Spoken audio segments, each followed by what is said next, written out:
they doubt the kid. I'm about to prove them all wrong again. I got a low tolerance, cause they don't even know what the problem is. It's me. You waiting on the boy to fail, to hold your breath and face your death. Cause you play a roulette with each step I progress, no less. Go ahead and place your bets. Cause we know who we at, we know we top tier. Cause all the hate that you bring, we know it stops here. I'm taking off like a rocket here, ain't stopping here. It's strange how they cannot see the future but see profit here. Wait up, we gon' always win. Tell 'em I can't take no loss. My team hold no else, no. Aiming for the top, can't make it by myself. Oh yeah, I gotta have the mic to do this, Scotty. I gotta have the mic to do this show. What's going on, kids? Okay, so we all took a little breath. And, you know, we did the deep dive yesterday. We did the deep dive. 3 million Epstein files. We did the thing here on the show. Please check out the last episode if you did not. I think we brought some pretty good details to light, raised a few questions. We'll see where it goes from there. And more names, man. More names. I just gave you a bunch of names. Some relevant to some of the stories that we have done, and some more spectacular names that make sense, names that don't.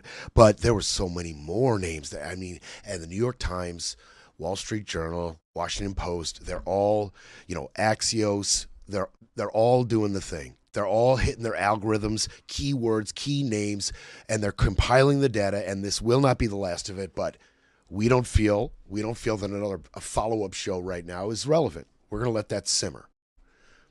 We're going to let that simmer. And instead, I'm going to catch you guys up.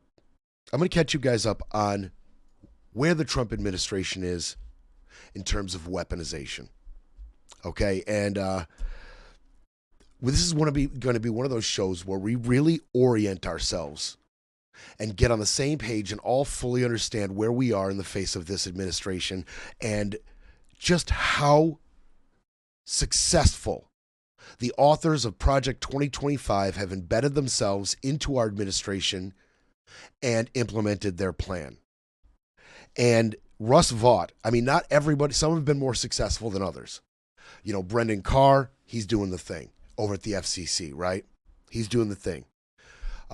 Polt, he may be in a little bit of trouble, but he knew the assignment over there at the FHFA. And he's been referring those cases, those mortgage fraud cases, over to the DOJ. And they have been failing. Some people have been better at the weaponization than others, right? Some people have been better implementing the plan than others. The DOJ, they are just so glad that focus has been off of them and off of Pam and onto Kristi Noem and DHS. And now the focus is off DHS and Kristi Noem and onto Epstein. And all while this is happening, and all while it's so funny because the DHS thing, right? The immigration policy and the way they went about it with Mr. Mr. Junior Gestapo there, Bovino, and his designs for the people of Minnesota, and how spectacular it was, and how chaotic it was, and how deadly it was. We had forgotten for a little while about the Epstein thing, and then they dumped it all on our laps, right? So the immigration was to make you forget about the Epstein thing, especially you Republicans who still want to support this this administration. You want to say, oh, well, look, they're doing such a good job at persecuting the brown people. That was a big part of my vote, was what are you going to do about all the brown people? Need to see them getting perp walked, baby. And they were getting that. And they weren't talking about Epstein. And now they're releasing these Epstein files to draw your attention away from this disastrous immigration policy. And all while that's all going on, the weaponization is full steam ahead. It's full steam ahead. The weaponization and the elections. The effort's not stopping. So first, the weaponization. Let's do it, man. Let's do it. Let's first talk about all of this fraud that this administration looks to uncover and prosecute. All this fraud, okay? They have been on a concerted effort. We saw them hold up billions of dollars in funding during the shutdown. It's all about that fraud. Of course, the fraud's only involving these Democratic states, of course. They're the only perpetrators, right? We saw Russ Vought go into action during the shutdown. We saw them withhold funds, the fight over SNAP, and it's now continuing post-shutdown. It's now continuing post-shutdown, okay? Mark Greenblatt, who is an inspector, was an inspector general for the Interior, the Interior Department, rather. He was fired by Mr. Trump in 2025. Trump has been on a concerted effort not only to punish blue states by withholding funding, but obviously, as we have, talked about on this show, he's also firing all the inspector generals, all the people that are there to hold him accountable, all getting fired, including Mr. Greenblatt. He said a few things as we dive into this a little bit, and I want you to hear from him. He said that it is welcome when administrations use the levers of government to protect taxpayers' interests. That's a good thing. However, in the president's latest efforts, there are some very troubling signs and very troubling events over the past year that I think should send up red flags for the American people. Okay, let's talk about the red flags he's talking about. All right, we're going to get into the red flags he's talking about as we move forward into the new year, okay, and things start to grab our attention other than how he's implementing Project 2025. So we are going to focus on it today, and we're going to talk about it and those red flags that Mr. Greenblatt is talking about. Okay, so first, before we get into what he's doing, why was he allowed to do this? What opened the door for this? Unfortunately, the inception of this fraud investigation really started in the Biden administration, okay? Because federal prosecutors under Joe Biden uncovered a sprawling, at the time of the beginning of the investigation, $240 million fraud scheme that was involved in aid to feed low-income students, okay? And the investigation widened and it widened and it widened. This Biden-era investigation, it widened and it widened. And it found that there was up to $18 billion in total taxpayer funds spent fraudulently on 14 programs that was funded by Medicaid, okay? So they uncovered $18 billion worth of fraud. Okay, and a lot of it was Minnesota. Okay, a lot of this investigation, almost all of this investigation, focused on Minnesota. That is why he's doing this. That is why he's doing this on the fraud front. Why he's attaching this giant number of federal agents present in Minneapolis and Minnesota.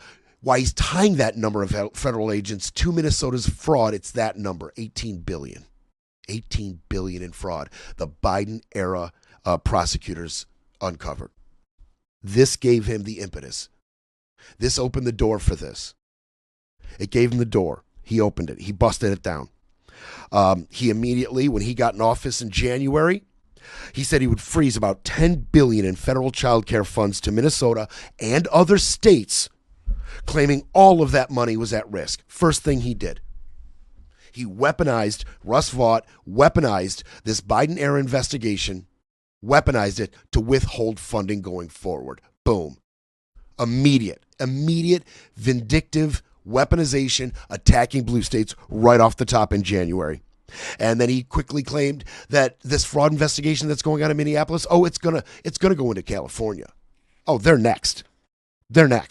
And he has instructed every other federal agency to inventory all of their money. We're talking every agency has been instructed to take a very concerted inventory into all blue state funding. Everywhere they can freeze or cut, they are going to from blue states going forward. This is just the beginning. He's got 3 more years to get this done.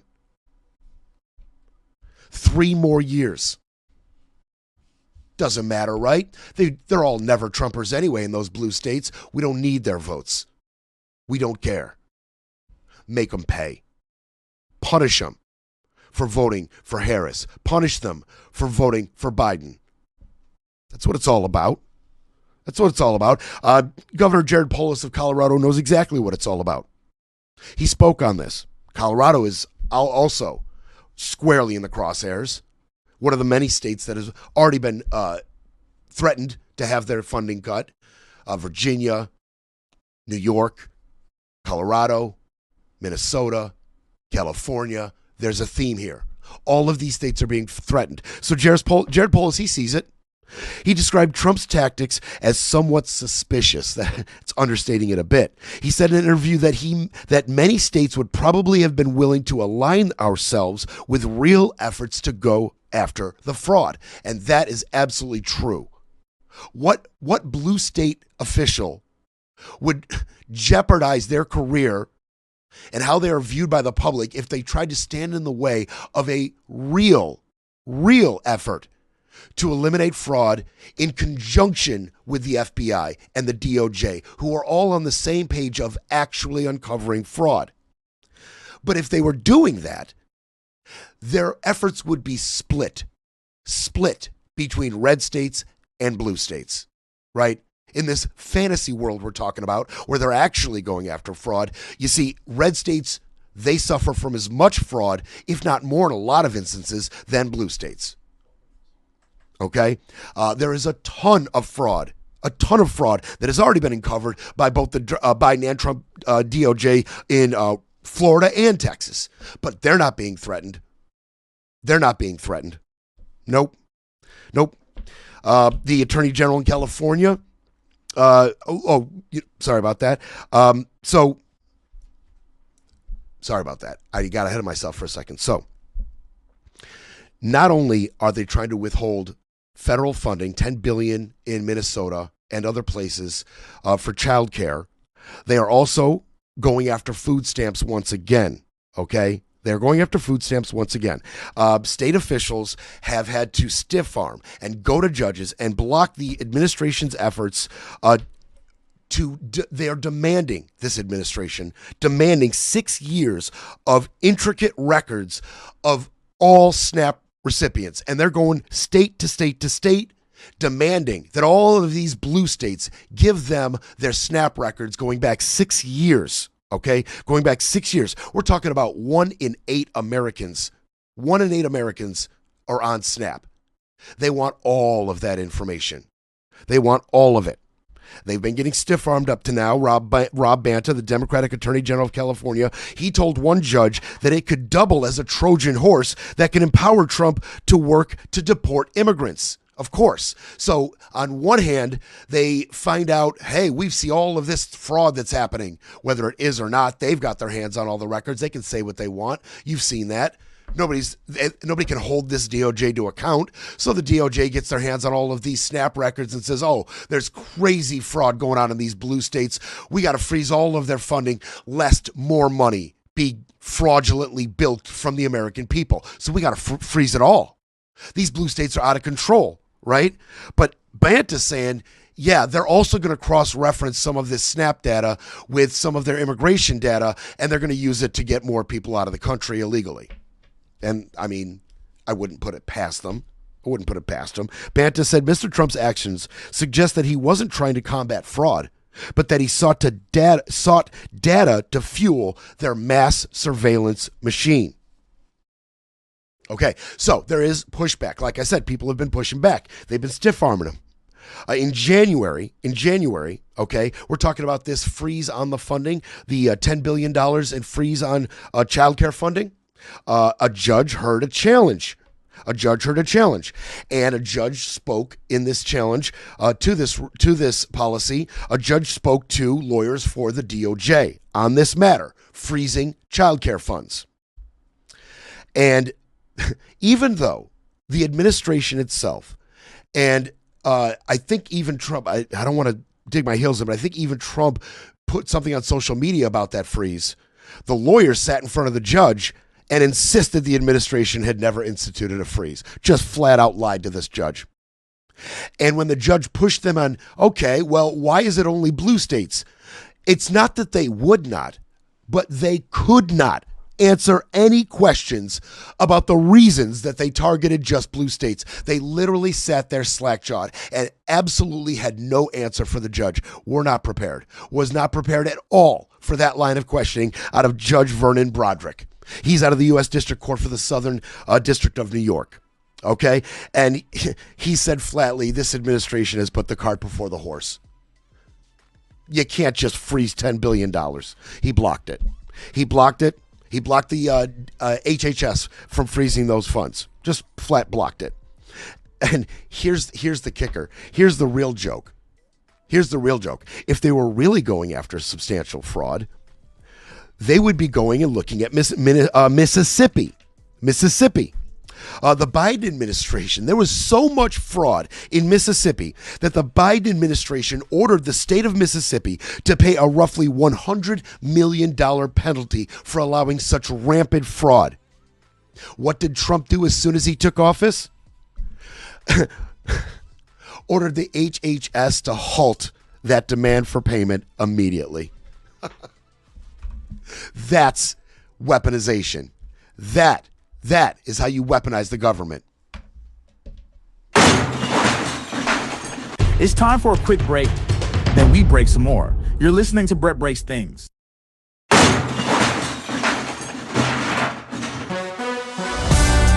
You're back with Brett Breaks Things, because democracy doesn't defend itself. All right, now let's talk about the weaponization on a larger scale, right? We just talked about Minnesota and the weaponization of withholding funds, thank you, Russ Vought, in Project 2025, withholding funds from blue states, right, over childcare. I mean, cruelty really is the point. But let's talk on a larger scale. And let's get into the numbers on a larger scale for just a second. Okay? It is estimated the United States loses anywhere between $233 billion and $521 billion annually to fraud, okay? And that roughly amounts to 3 to 7% of federal funding. 3 to 7%. And that 3 to 7% aligns directly with the likes of France, Germany, England, Russia, and other major developed nations. Right there. Boom. Right there. Now, what does Trump do in the face of this very standard 3 to 7% annual loss to fraud? He unleashes Doge on us. We know how that played out. We could do a whole 3 or 4 shows on why it was Elon Musk involved in our government in the first place, what he had access to, and what his little Doge nerds did with that access. And we've talked about it. We've talked about it recently. We've talked about the Social Security Administration saying, oh yeah, some of those nerds 100% hacked your Social Security numbers and shared it amongst themselves encrypted and possibly sold it to voter advocacy groups across the country, fringe right-wing conspiracy nuts across the country. Sorry about that. We've talked about that. Not only does he unleash Doge on us, but he goes after the Government Accountability Office, right? So he's unleashing Doge, giving Musk access to your Social Security number, and at the same time, waging war on the office that is meant to keep him in line, the Government Accountability Office. They have blocked its investigations. They have discredited them. The GAO has tried to go after them. He gets people like Howard Lutnick in the Commerce Department to block investigations into, how Trump goes about his trade policy and where that money is going to once he gets it. The Government Accountability Office doing its job, trying to do investigations. Hey, how much money is he taking in from these countries, and what's he doing with this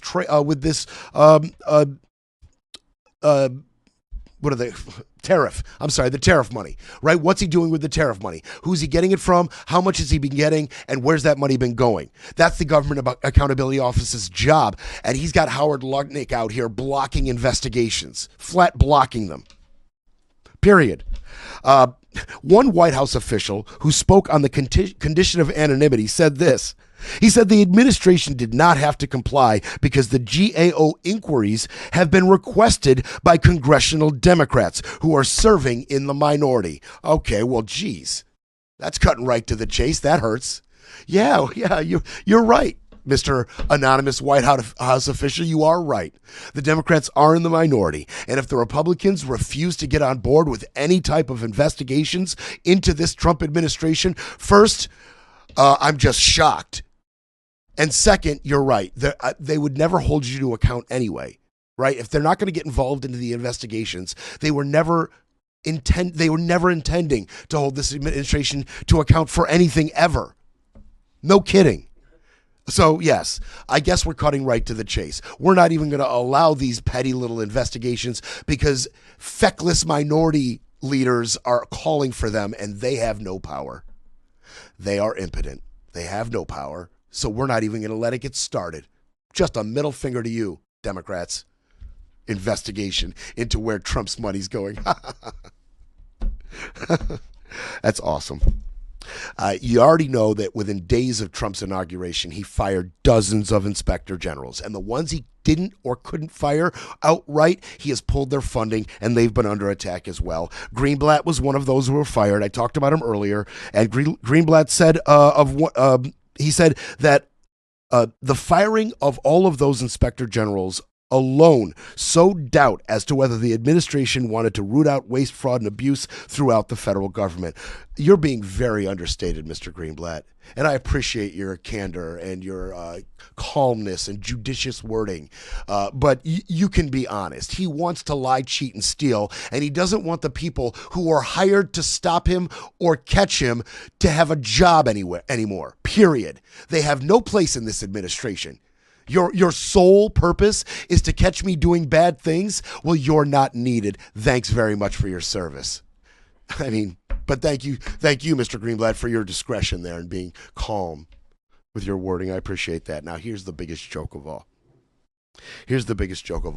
We're talking about Trump using fraud through Medicare, fraud through Medicaid to bilk you, the American people, of your cash. That is what all of this is about, right? Okay. They have just formed a new division within the DOJ called the National Fraud Enforcement Division. This is just another one of those sick jokes. I swear to God, somebody within this administration has a very sick sense of humor. The National Fraud Enforcement Division. Okay.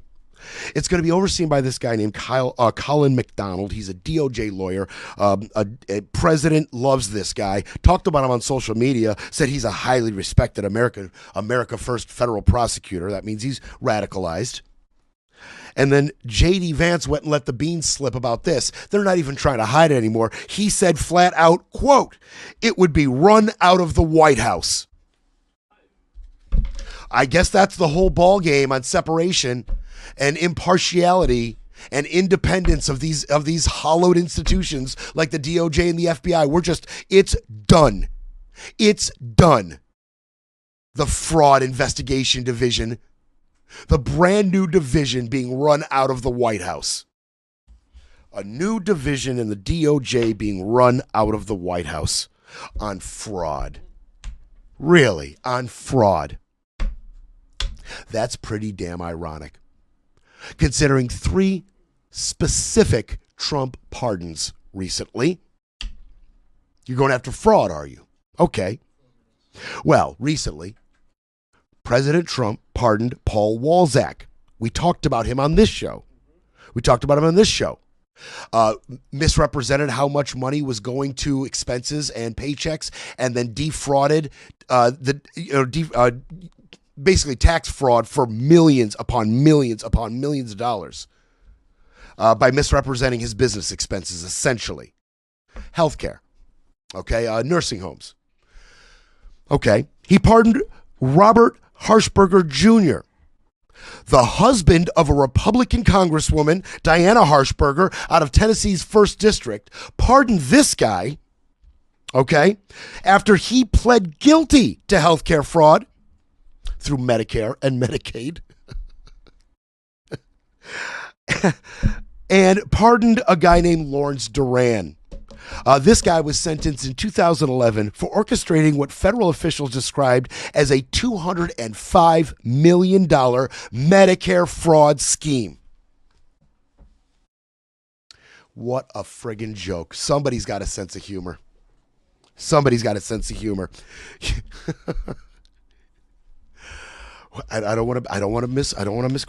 want to give it the National Fraud Enforcement Division. The National Fraud, that is fraud enforcement right there, baby.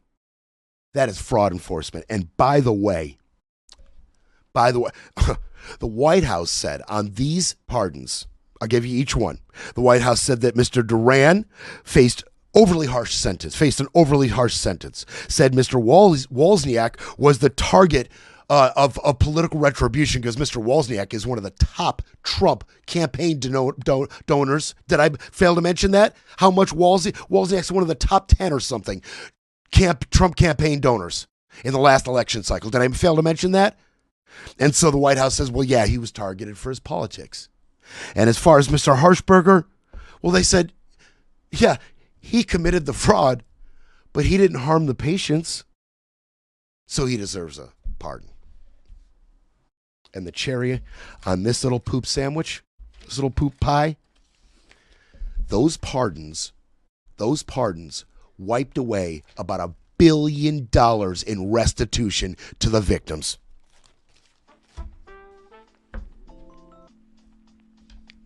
That's the type of crap that makes you sick. They think it's funny to have a national fraud enforcement division while pardoning 3 of the most recent, largest fraudsters of Medicare and Medicaid.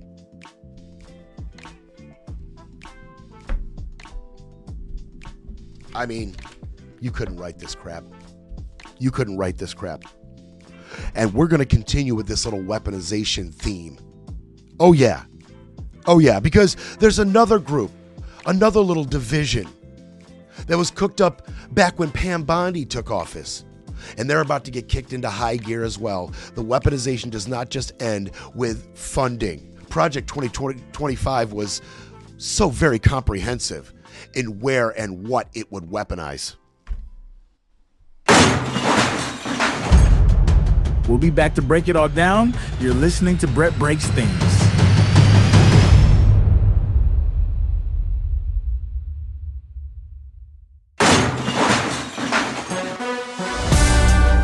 You're back with Brett Breaks Things, where the truth hits harder than the headlines.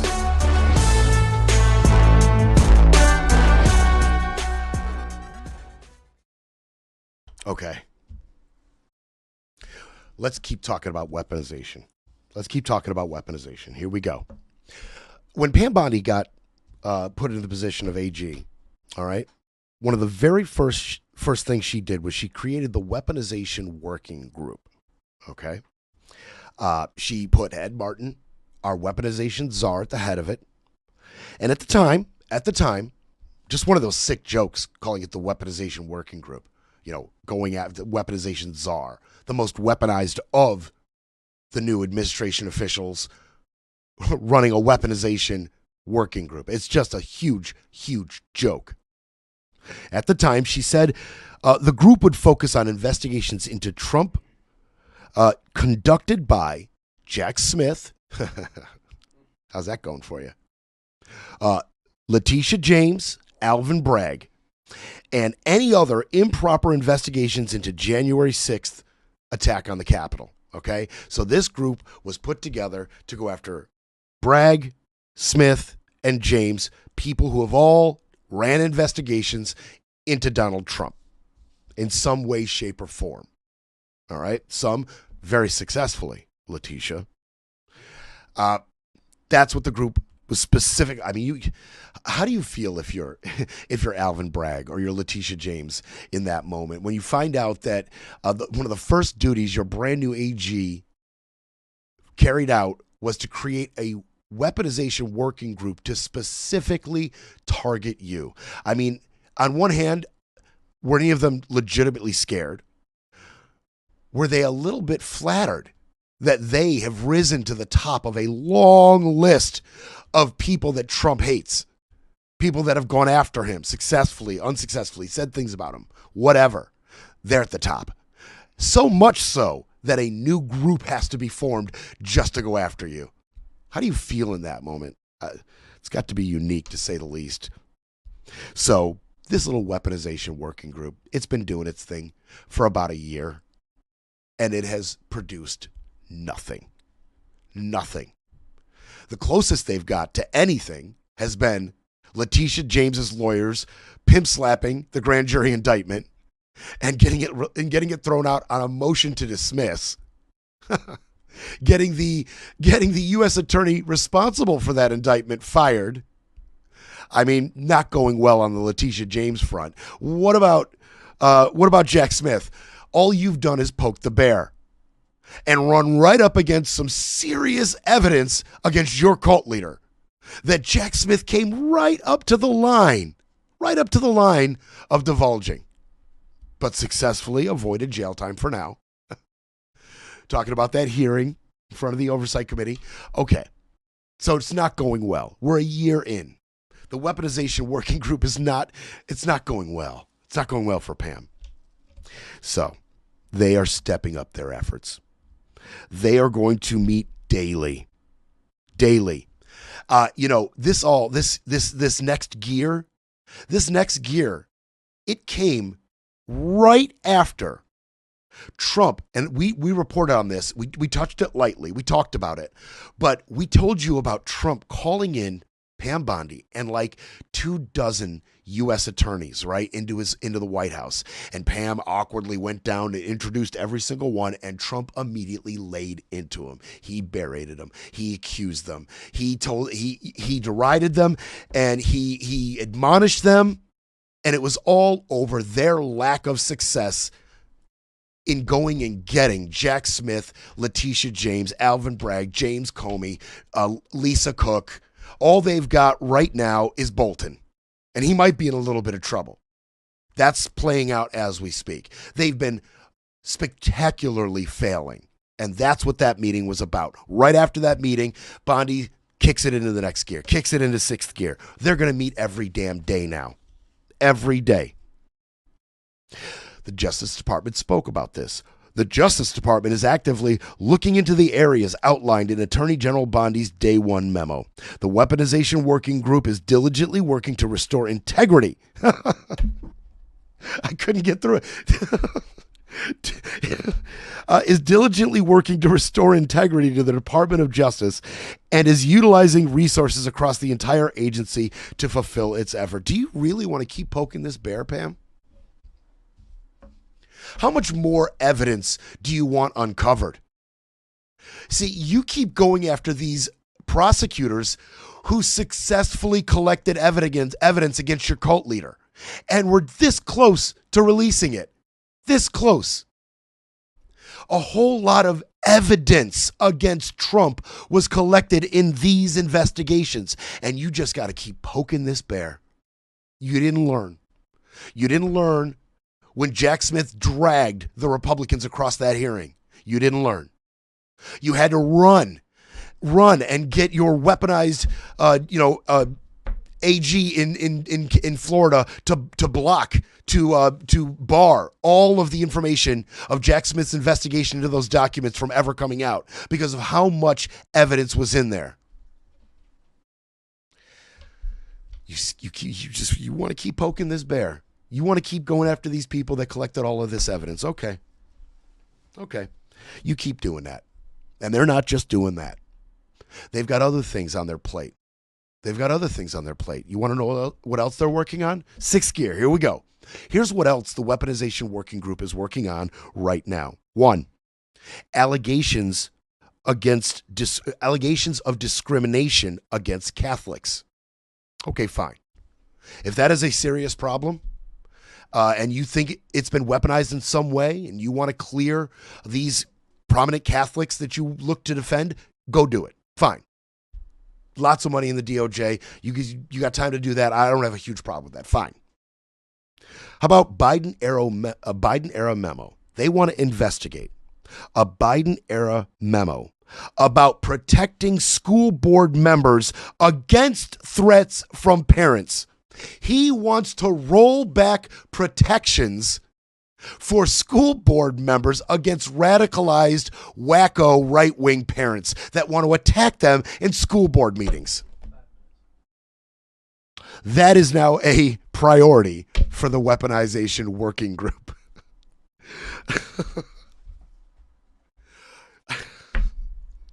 What is happening? I'm not going to stop. I can't get derailed. The Weaponization Working Group wants to roll back protections for whistleblowers. Of course they do. because whistleblowers have been a major source of ire for this administration and all of your multiple officials.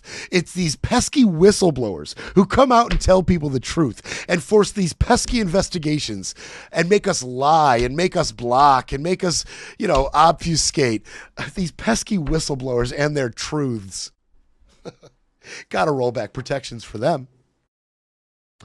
And another priority is rolling back protections. They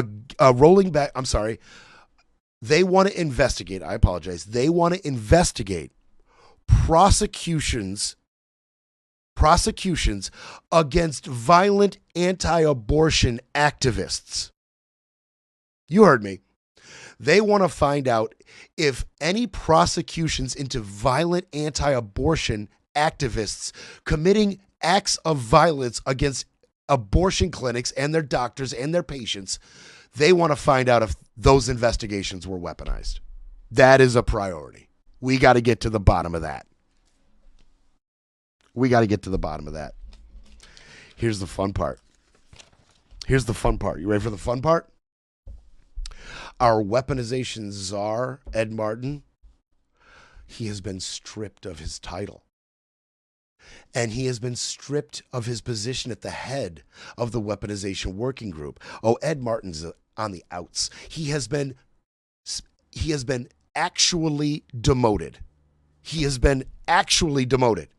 Demoted. He won't chair the department's weaponization working group. He is no longer assistant U.S. attorney. He is no longer the weaponization czar. Okay? Now, he's going to, for now, continue as the pardon attorney. And he has been literally kicked out of the building. He is no longer going to be working at the DOJ. He's all kicked out all the way to the Northwest Washington building across town. He's been literally kicked out of the building. Demoted, demoralized, defanged, and kicked out the building. That's right.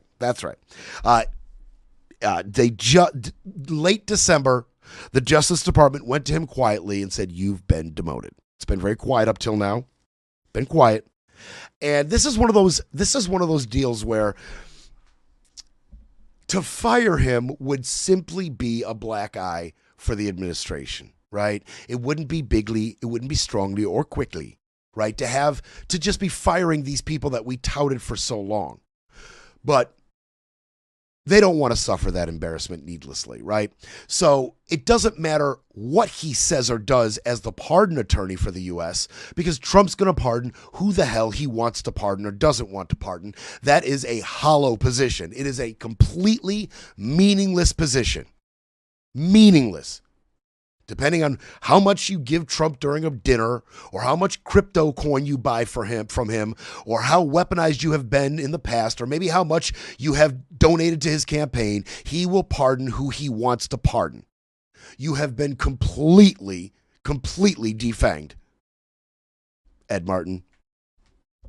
Completely defanged. Of course, what does the department say? I love these guys. They're hilarious. Quote, President Trump appointed Ed Martin as pardon attorney, and Ed continues to do a great job in that role. Of course. Why suffer the embarrassment of firing Ed Martin, right? Why suffer the embarrassment? You could just demote him. Some people may need to be fired to clean up certain messes, right? Could Kristi Noem get fired? Yes, I think Kristi Noem could get fired. It's too high profile. And a firing of Kristi Noem could absolve this administration of a lot of the chaos that went on. The administration's position could simply be, look, we wanted to uncover waste, fraud, and abuse in Minnesota. And we also wanted to give ICE the best chance it could have to deporting these terrible, worst of us, undocumented immigrant criminals, right? That's what we wanted. We didn't want U.S. citizens to get shot. We didn't want U.S. citizens to get dragged out of their house in front of their family in their boxers in 10-degree weather. We didn't want that.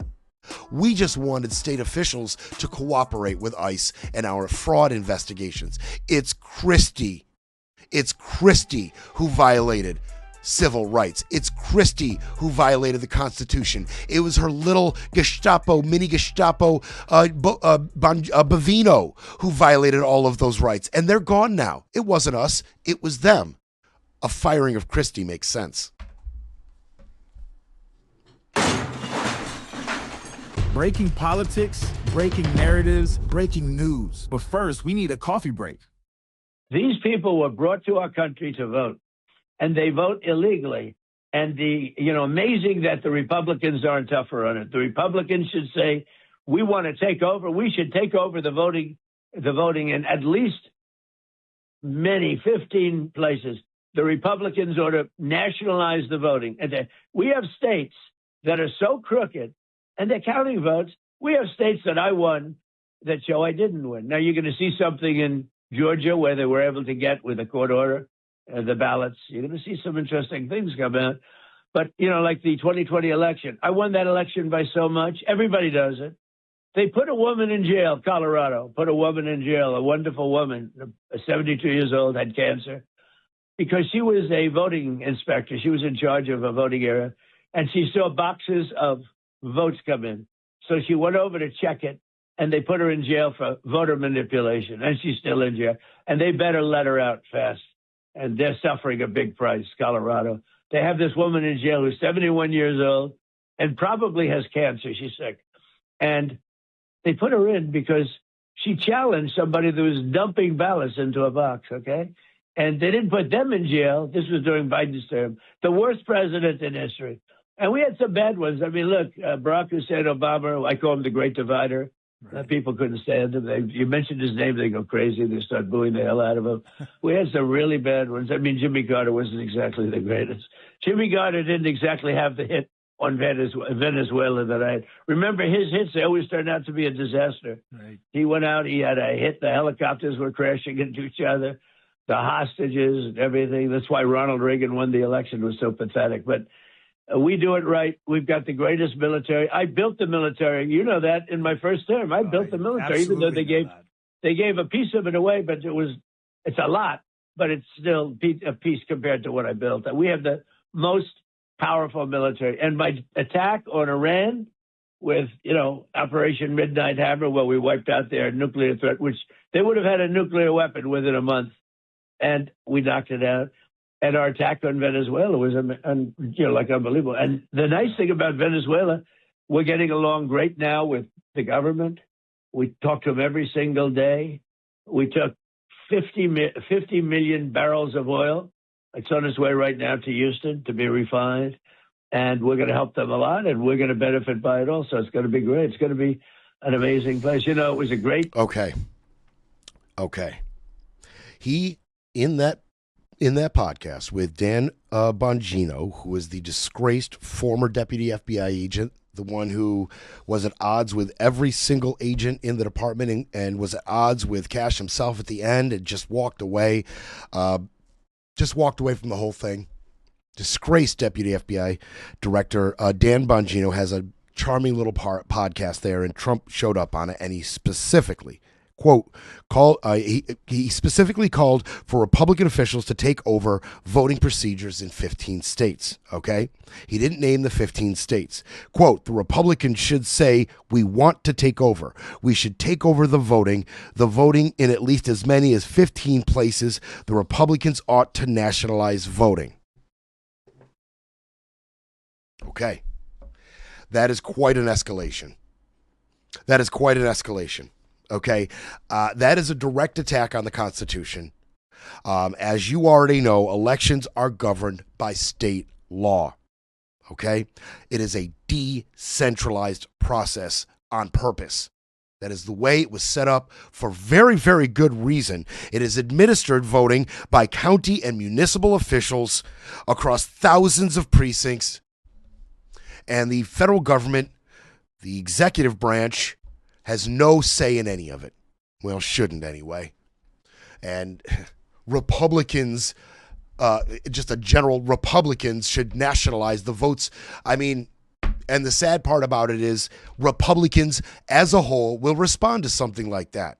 right? The more radicalized, the more weaponized, the more in lockstep with this administration's policies, they will get on board. They will make steps, they will take steps in this direction for President Trump. Hopefully, the states we're talking about were never going to be blue anyway, right? Hopefully we're just talking about the Mississippis, Alabamas, West Virginias, whatever. I shouldn't even say West Virginia. But there's certain states that we're just never going to get to go blue ever. Hopefully those are the ones we're talking about. Hopefully. But let's orient ourselves. This comment comes on the heels of quite a few efforts to affect upcoming elections. And I know I did that really scary show a couple days ago, or yesterday? Maybe it was Friday. I can't remember which one, but it was Friday. Yeah. I know I did that show, but let's just orient ourselves on what's happening right now. Reality. We're going to leave the rabbit hole alone for now.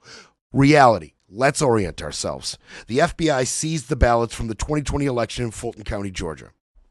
Used a federal warrant to do it. Okay.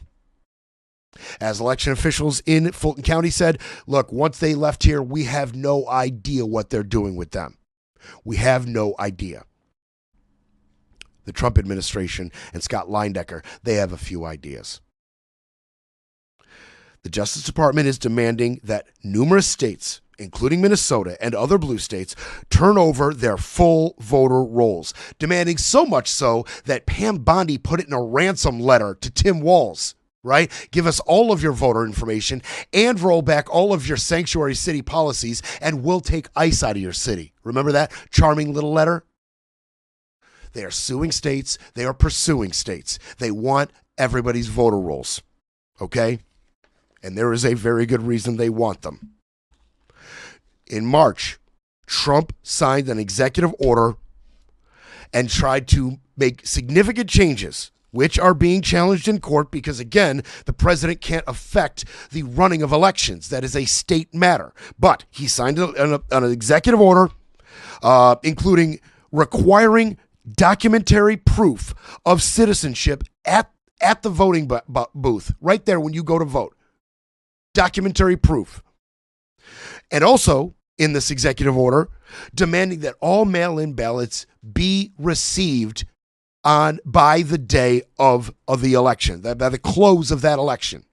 No receiving them late, even if they were postmarked, even if they were marked as having been mailed way prior to the election, right? Even if that happened, if it wasn't here to be counted on the close of election, it's not counted. That one is not just being challenged by Democrats.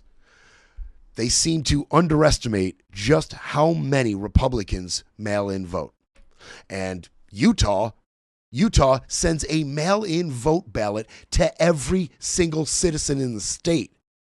That was a little short-sighted, that little executive order, but nevertheless, he signed it. On social media, he said he wanted to end the use of mail-in balloting altogether. He wants to get rid of it altogether. And in that same post, he floated getting rid of voting machines altogether as well. But he's lightened up on that. We haven't heard any of that talk since his buddy Scott Leindecker bought Dominion. And let's get to that. Scott Leindecker, an election denier conspiracy theorist, and a guy who owns a company that makes electronic balloting devices, bought Dominion. Dominion provides the voting machines in 27 states across the United States. His electronic balloting equipment is used in 17 states. And in 14 states, both of his companies are working in conjunction, and they handle all of the registration, day of voting, and ballot tabulation. Complete control. Scott Leindecker. Highlighted in the story we gave you Friday. I'm going to keep saying that name. His name's going to keep being brought up. But I'm going to continue for now. Don't forget, I also detailed the war on black voters in Georgia, in Atlanta specifically. Cutting in half the hours that you can drop box vote. lessening the number of drop box votes down 77% from its previous number in the 2020 election, right? In the 2020 election, 1 million African Americans or minorities, or it's one of the two, African Americans or minorities in general, but 1 million drop box votes were cast in Fulton County or in Atlanta area at that time. So right after 1 million drop box votes in a primarily black district was totally influential in that election he lost, and that was a big place to lose. Immediately they cut the amount of drop box ballots by 77%. And then the next major election, the number of drop box voting went from 1 million in that area, 1 million down to about 400,000. They're waging war. And of course, I don't need to remind you, his push to gerrymander in so many red states, forcing Gavin Newsom and other blue governors to push back. Don't have to mention the gerrymandering. And he said it in this interview. Here's the massive projection. Here's the projection. You ready? You ready to hear this guy? In that interview, on that podcast, he said, if Republicans don't get them out, you will never win another election as a Republican. It's crazy how you can get these people to vote. If you don't get them out, look, Republicans will never win another election. That is exactly the outcome they want for themselves with all these efforts. They want Democrats to never win another election again. That is massive, absolute projection out of Donald Trump. We're coming back for overtime because we're not done here. We're coming back for overtime. Stay with us. It's time for a quick break, then we break some more. You're listening to Brett Breaks Things. Brett Breaks Things, where the stakes are high and the truth still matters. Okay, I'm going to move quickly. I'm going to move quickly here in overtime because all of this needs to be discussed.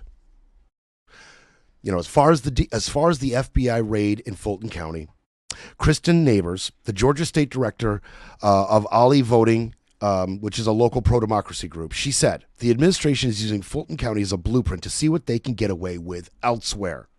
This is why I wanted you to hear this. She said if they're allowed to take ballots here, then what would stop them from seizing ballots or voting machines in the future in the future of any election in any county or state where their preferred candidate loses? Okay, that is really good perspective.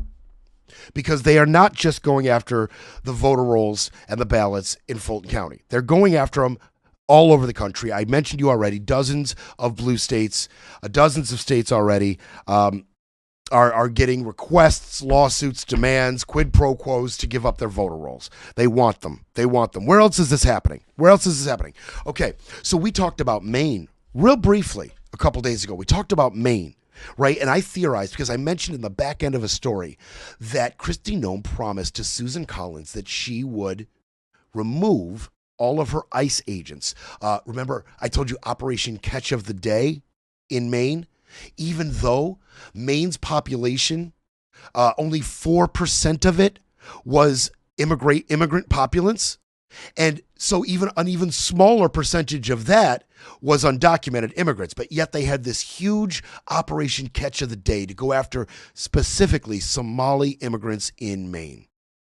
And they made a few hundred arrests. They did, but it was kind of a terror campaign. Operation Catch of the Day began after Secretary of State Sheena Bellows stiff-armed their demands to give up the voter rolls. We're going to hear from this woman because this is a very smart woman. This is a very intelligent woman. Maine is well served by their Secretary of State. I want you to hear some of the things she had to say, and then I'm going to kind of lay out to you what she's been through over the last handful of years since 2020. Okay, Sheena Bellows, smart woman. She said to make release of the voter rolls on a condition of ICE withdrawing from the state in Minnesota demonstrates this is really about power and control. The federal government is trying to impose its will on the states. It signals what they're already indicating, which is they want more control over the 2026 elections. Now, she has stiff-armed their demands for voter rolls in Maine till now.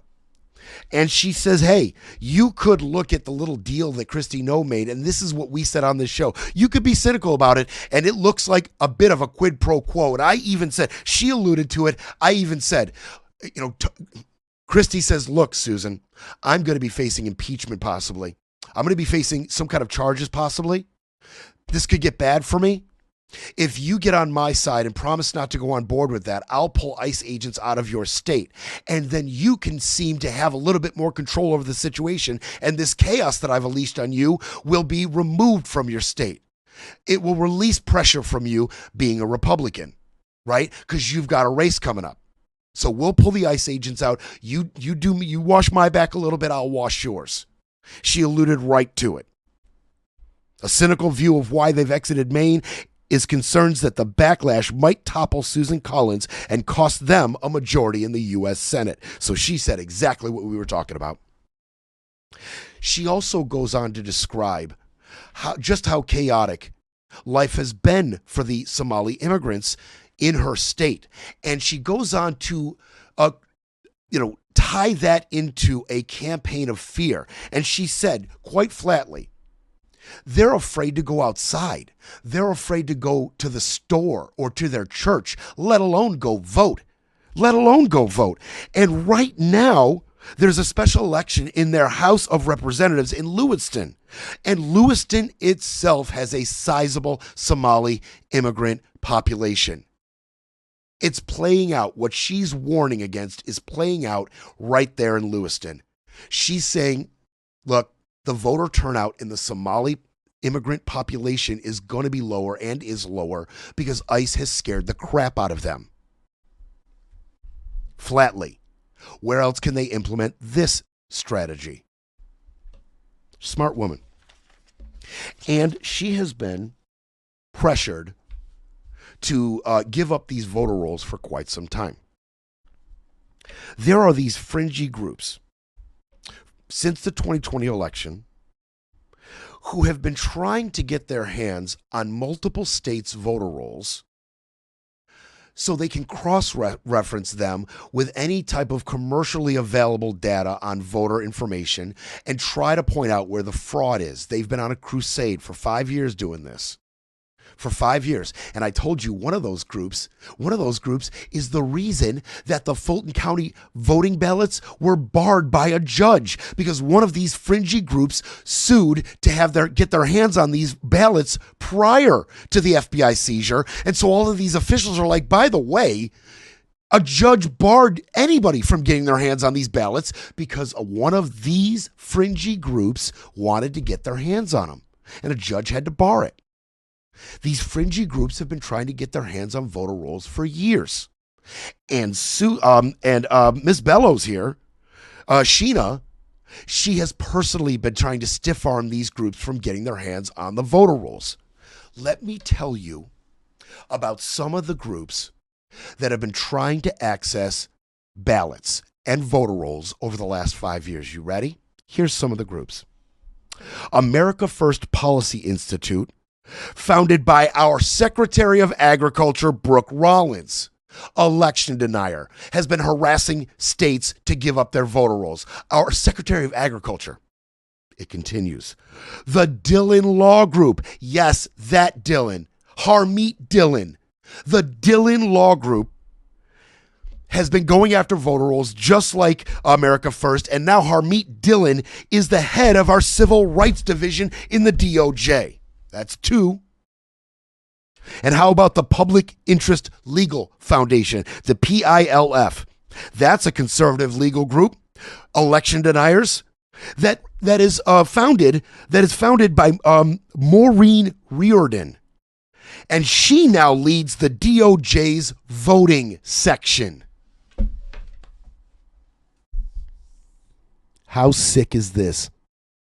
How sick is that? So now these fringe election deniers, They're not using their law groups or their legal groups or their advocacy groups to attack our voter rolls. They're doing it from within our administration, from within the government. Every single day, this crap gets scarier and scarier. Every day it gets, and they're doing this to create a voter database. Another database. That is what this is all about. They are right now, with the cooperation of some red states, right? And they've sued 14 other states for this information. They are right now creating a database that has your party affiliation, private information, voting history, social security numbers, driver's license information, and even your physical characteristics. They are creating a comprehensive voting database on all of this, your voting history, your personal information, your social security number, and there are red states handing this crap over willingly. Those who don't hand it over willingly are getting sued. Okay? And I just want to focus on our Civil Rights Division. So now you know. Now you have a little bit of context into Harmeet Dillon. The same Harmeet Dillon who said there is no civil rights investigation necessary into the killings of Renee Nicole Good and Alex Preddy. We don't need to get involved. Which is, I mean, to say it's an outlier, to say it's unusual is quite an understatement. Anytime an officer or an agent kills anyone in the line of duty, it is investigated by the Civil Rights Division every single time. They are the ones to determine if this officer or agent violated someone's civil rights under the color of law. It's the whole deal. It is the importance of the Civil Rights Division, but it's not the only importance of the Civil Rights Division. You see, voter rights fall under the Civil Rights Division as well. Getting scary, right? This Harmeet Dillon, we started bringing her up a couple months ago, and it just keeps getting scarier and scarier with this woman. Harmeet Dillon. Oh, I think he's a man. Did I say woman? I think it's a man. Sorry about that. I'm not making any political statements with that. I'm not, I promise. Look. As soon as Trump took over, right? And we're talking about the Civil Rights Division specifically right now. Right? I'm not done with this. As soon as Trump took over, the DOJ began systematically withdrawing all of their voter rights cases, one after another. Every case that was brought to the Civil Rights Division attention and then gone through proper investigation through the DOJ about violating people's rights in terms of votings. Every case having to do with someone's rights were violated while voting or trying to vote, everyone was withdrawn one by one. And the DOJ, they wouldn't even sit down and meet with all of the career attorneys who worked on every one of these cases. They wouldn't even talk to them. They dropped them all. They withdrew all of them. And right after they began that campaign of withdrawing voter rights cases, they confirmed Harmeet Dillon. They confirmed him. This guy has filed several lawsuits. I already told you about that. Oh, it is a woman. It is a woman. I'm sorry, it is a woman. I knew it was a woman. It is a woman. Look, I say a lot of things into him, Mike. It is a woman. I had it right the first time. Why did I think it was a man? What's going in? What was going on with that? I need a therapist. Better than Scotty. He's not licensed. He's my therapist right now, de facto. I need one better than Scotty. Okay. It's a woman. Harmeet Dillon. Several lawsuits. Before she got to that position, several lawsuits, not just attacking the election results. She's filed several lawsuits attacking voting rights as a whole. Oh, yeah. And she even went to the Supreme Court to overturn the election. Oh, yeah. Once she got in office, any cases in the voting rights section, all gone, all dismissed. Every case before the Civil Rights Division in terms of voting, by the time she got done, once she got in her position, all of them were done. All of them were done. And that wasn't enough. She reassigned the section's chief and the top 5 managers to what is called the DOJ's Siberia, which is the Complaint Adjudication Office. It's the DOJ's Siberia, according to officials within the office. She just ousted all of them. Boom. You're off to Siberia, or the equivalent of. Under Harmeet Dillon, in just a few months, 250 attorneys in that division quit. Or were moved to Siberia. 70% of that division's career attorney and staff are gone. As far as the career attorneys themselves, there were 30 qualified, professional, talented career attorneys with integrity. There were 30 before she got there. There are now 3. And I don't know if they fit all those qualifications that I just mentioned. There are now 3. That's what's happened to our Civil Rights Division. You think it doesn't matter? Oh, man. Okay, we're gonna tail end this with 2 quick Tulsi pieces. Real quick, Tulsi. Why was she there? Todd Blanche has a lot to say recently. He's been going on interviews, Todd Blanche has. He's had a lot to say. He has been tasked with cleaning up certain messes all of a sudden. All of a sudden, Trump wants to hear from him a little bit more than Pam. It's a little odd, and I don't think he's the right man for the job. I'm glad I'm hearing from Todd Blanche, our assistant AG, a little bit more. I'm glad. Our deputy AG. I'm glad I'm hearing from him more because I'm realizing he's just as unqualified as the rest the more he speaks. But let's hear from him. We were all wondering, why was Tulsi at the FBI seizure of the ballots in Fulton? And we had theorized it. We had talked about it. We had pointed to things that he said, Trump and Gabbard, and ways that they were going to try to tie her appearance in. I told you that Tulsi has been sidelined since Iran, since May. Since around May, Tulsi has not had a hand in any of the major decisions within this administration. She had been sidelined, and she had been given the off task of election integrity in terms of foreign interference, right?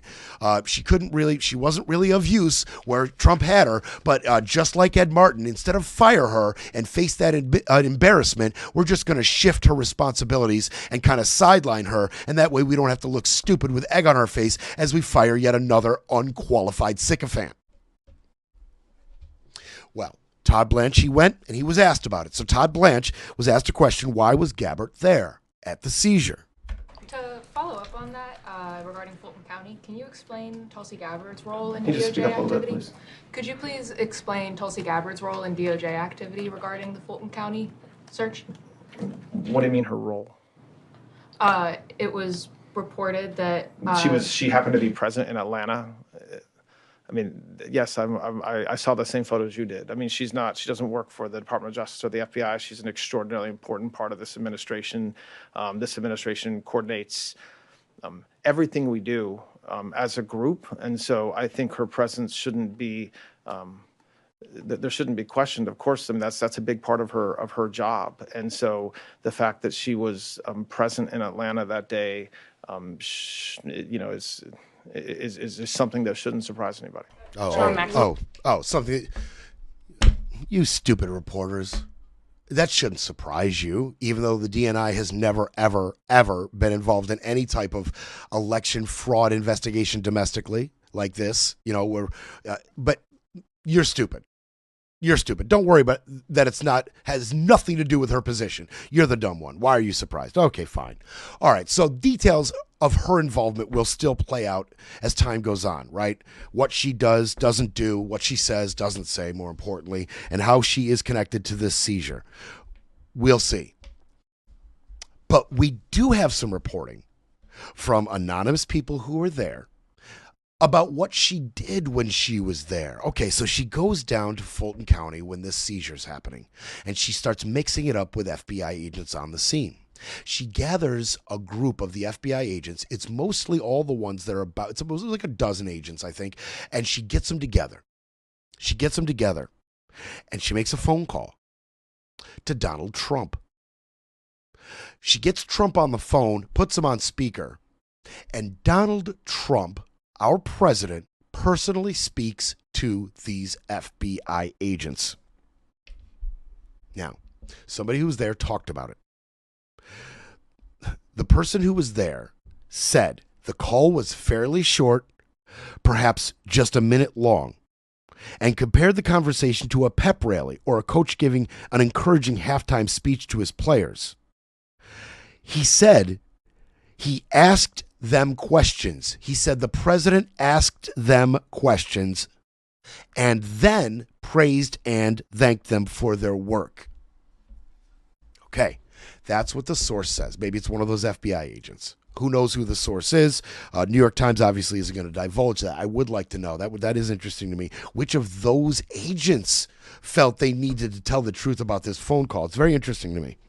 But whoever that agent is, whoever that person is that was there, that spoke to the New York Times, said the president asked them questions and then praised them and thanked them. Okay.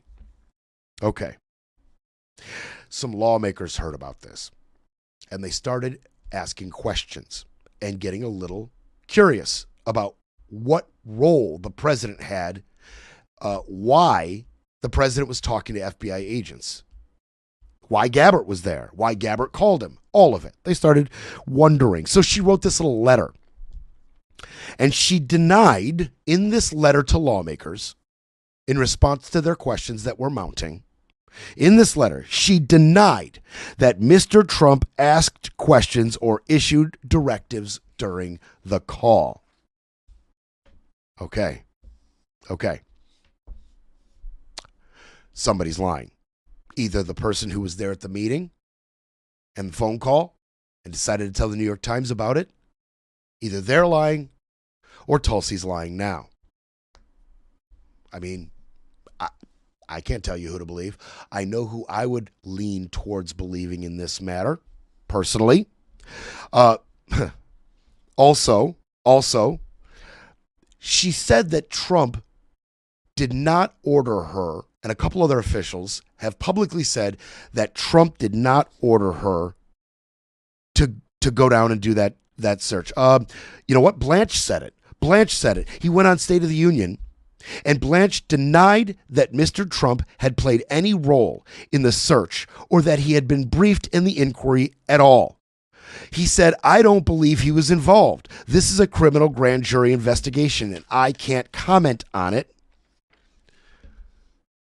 Two anonymous sources within the FBI told the New York Times, two other sources told the New York Times that Mr. Trump personally ordered Tulsi Gabbard to go to Atlanta to conduct this search and ordered her to coordinate her actions with Andrew Bailey, one of the two deputy FBI directors at the scene. Two separate U.S. officials told that to the New York Times. I just, when they come out and flat out lie to us, I like to highlight it, right? And now they're sending Todd Blanche more and more to come out and tell those lies. And he's telling them. I just wanted to be real clear about what they're lying to us about. And by the way, should any charges come out of this seizure of ballots, should any charges come out against any of the election officials in Fulton County, once again, Trump may have kiboshed his own case with some of his comments, with some of his comments and reporting coming out that Trump himself ordered this seizure. If it can be proven that Trump ordered the seizure of these ballots, then we will see another successful motion to dismiss due to vindictive charges. We will see it. He may have already kiboshed his own case. And by the way, if there is a trial against any of these people, surrounding these ballots and possible election fraud, they will call in the FBI agents to give their testimony of what Trump said on that phone call. They will have FBI agents come in. They'll have Andrew Bailey come in. They'll have all these people talk about what Trump said to do and what he did not. And they may even call in Trump himself. Wouldn't that be interesting? And this last bit about Tulsi. Okay, so I told you, May she was sidelined, right? May she was given this election fraud task. May she was taken out of the loop. Not involved in anything in Venezuela, Iran, none of it. None of it. Since May. Turns out, in May, there was a whistleblower complaint against Tulsi, but not just against Tulsi. Okay, so the U.S. Intelligence Office gets this whistleblower complaint against Director of National Intelligence Tulsi Gabbard. And it just kind of sat there. Okay, the complaint apparently was so inflammatory that it started a struggle within the DOJ and other agencies on what to do with it, who to share it with. The struggle continued behind the scenes, a pushing and a pulling. It was so sensitive, this complaint, that it was actually locked in a safe. Okay. One official who has knowledge of this complaint said, quote, "Disclosure of its contents could cause grave damage to national security. It also implicates another federal agency beyond Gabbard's and raises potential claims of executive privilege that may involve the White House." Okay. All right. Now, here's the thing. Here's how you do it, right? Here's how you submit a complaint. This is how you do it. This guy, Andrew Bakaj, he's the lawyer for the whistleblower. This is how you do it. So Andrew Bakaj, the lawyer for the whistleblower, gives the U.S. Intelligence Office the complaint. At that point, the IG of the Intelligence Office, the ICIG, the Inspector General of the Intelligence Community, it is up to that person, and they normally do it in 2 weeks, to decide if this whistleblower complaint is credible. All right. So Andrew Bakaj gives the whistleblower complaint to the ICIG. Doesn't hear back from them. 4 months. Doesn't hear back. So in November, he sent another letter. This time, he sent a letter to the ICIG. He sent the letter to Tulsi Gabbard's office. He sent the letter also to the House and the Senate's intelligence committees. He sent this next letter to all of them and said, "Hey, we sent you this whistleblower complaint, grave national security, and you haven't done or said a thing. That's a problem. Now it's a little more, got a little more exposure. Now it's got a little more legs. And now people have to start answering questions, right? Now it's got a little more legs." The ICIG at the time, her name was Tamara Johnson. She was a temporary. She had been moved up because the original ICIG, when Trump came in, got fired. So she was the de facto ICIG, Inspector General. All right, nobody had appointed her. She was not Senate confirmed. They had somebody else coming down the line, but so she was interim. And while interim ICIG, she took a look at this complaint and she said, okay, the complaint against Gabbard, I don't think is credible. But the complaints against the other agencies, including the White House, I have yet personally to determine. And she shelved it. Normally, and we're talking throughout this office's history, it's had 2 weeks to decide if the entire complaint was credible or not, and what should be done with it then. She did not. Why? Why did she sit on it? Why did she sit on it? How sensitive is it? She pushed the responsibility to our new ICIG, Christopher Fox, Trump's appointed Inspector General. Okay, so Ms. Johnson declined to take responsibility for this whistleblower complaint. It was apparently so divisive and so detrimental to national security that it began an internal struggle within the administration. She declined to say whether it was credible or not all the way, and now it's up to Christopher Fox, Trump's appointee, to decide whether the entirety of this claim is credible or not. Okay. Here's my theory, because I know some of you are like, well, what do you think, Brett? What do you think? Here's my theory, and this is just a guess. I think Tulsi's department, intelligence, I think they uncovered something or accessed information about something so big and so sensitive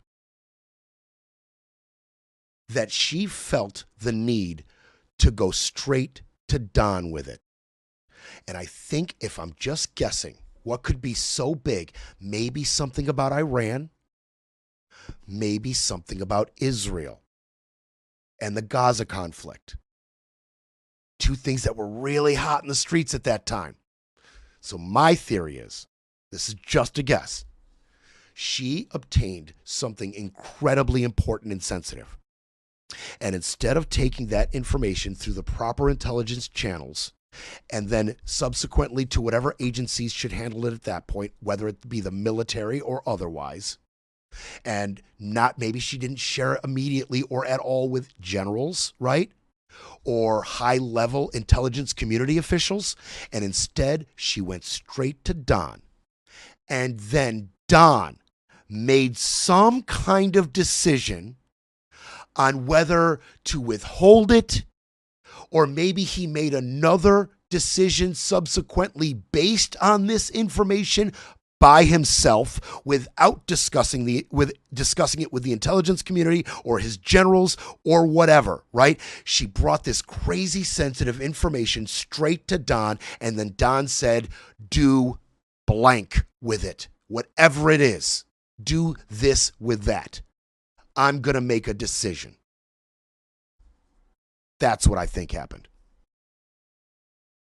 And I also think whatever the fruits of that little exchange was has led to Tulsi being sidelined.